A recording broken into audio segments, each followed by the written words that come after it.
Dalam pemahaman ahli sunnah wal jamaah, kalau ada orang yang melakukan perbuatan-perbuatan dosa selain kekufuran yang bisa membuat dia kekal di api neraka, perbuatan musyrik, sekutukan Allah, ataupun orang-orang munafik selain ini, maka mereka masih tahta masyiatillah, di bawah keinginan Allah. Kata Nabi SAW, insya adzabah wa insya ghafarlah. Kalau Allah mau Allah maafkan, kalau Allah mau Allah hukum dia.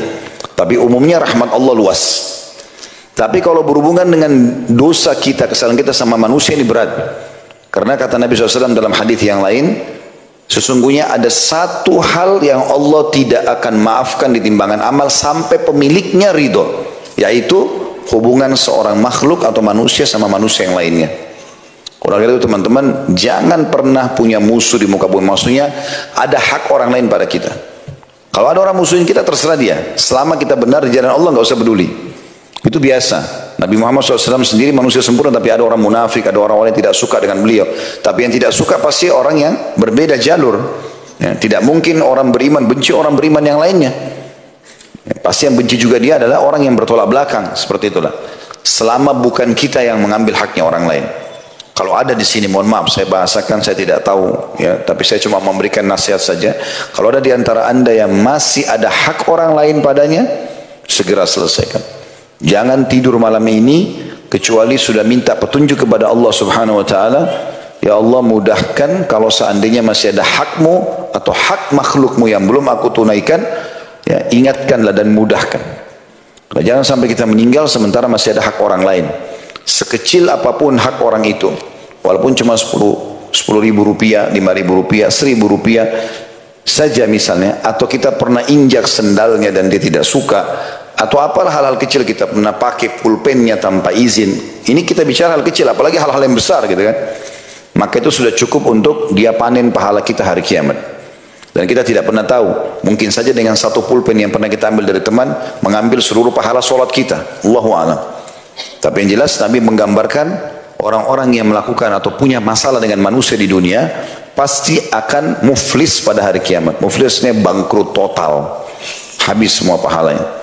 Ada dua orang yang sangat bangkrut hari kiamat ya. Yang pertama itu adalah orang yang mencaci maki orang, mengambil haknya orang lain, ya, pernah menggibah, memfitnah dan segala macam, dan tidak sempat minta maaf di dunia. Ini Nabi SAW menggambarkan orang yang bangkrut.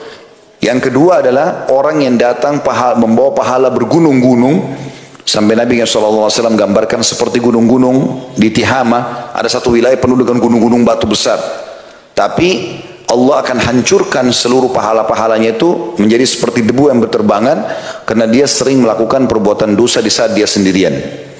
Nah, ini dua kelompok yang akan hancur amalnya hari kiamat. Tapi yang ingin kita titik beratkan, yang pertama, jangan pernah punya masalah sama orang lain. Kalau ada haknya orang lain, teman-teman, lebih baik kita malu di dunia, minta maaf dan kita kembalikan daripada urusannya di akhirat. Para salafus soleh sangat khawatir kalau punya masalah dengan orang di hari kiamat, karena itu berbahaya sekali. Kita nggak bisa lagi memperbaiki amal.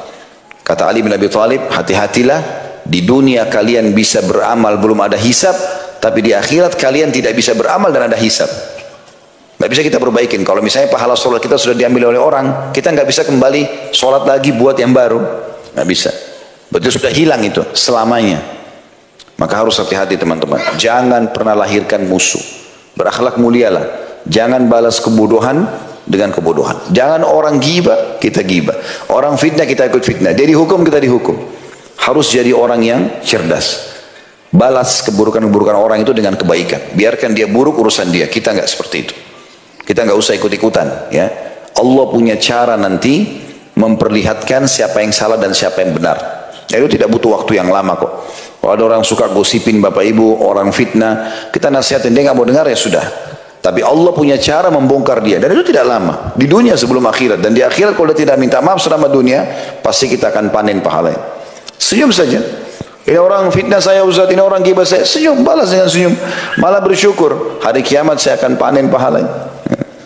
Itu yang dilakukan oleh Abdullah bin Mubarak rahimahullah dan ulama-ulama salaf yang terdahulu. Mereka kalau ada yang menggibah, mereka malah kirimkan hadiah dan mengatakan terima kasih kau sudah berbagi-bagi pahalamu untuk, gitu kan?